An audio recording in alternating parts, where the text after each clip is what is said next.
The doll in the wall, a true horror story, or so they say. We had just moved into an old Victorian house on the edge of town.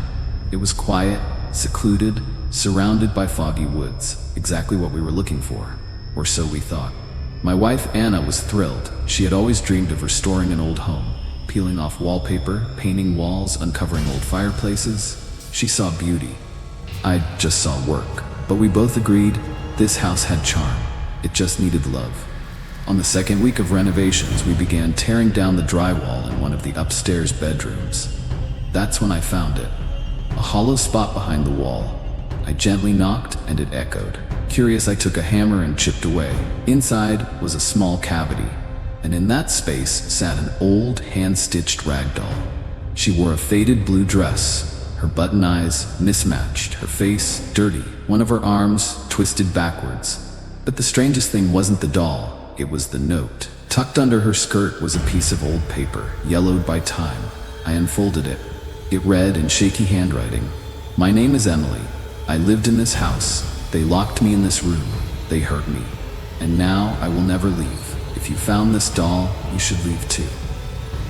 I chuckled. "Probably just a prank from the previous owners," I told Anna.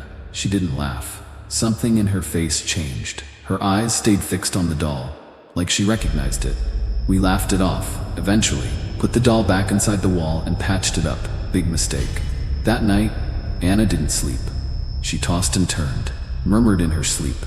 At one point, she sat up and whispered, "She's still here, in the walls." I shook her awake. She didn't remember saying anything. But things got worse, much worse. The next day, tools began disappearing, doors slammed by themselves.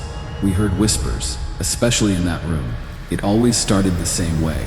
A faint sound, like a child humming, then soft footsteps, then silence. One night I heard giggling, coming from inside the wall. I thought it was the wind, until Anna said, "She's trying to talk to me."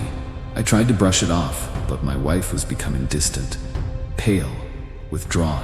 She started talking to someone when she thought I wasn't looking, always facing that same corner of the room, the one we sealed.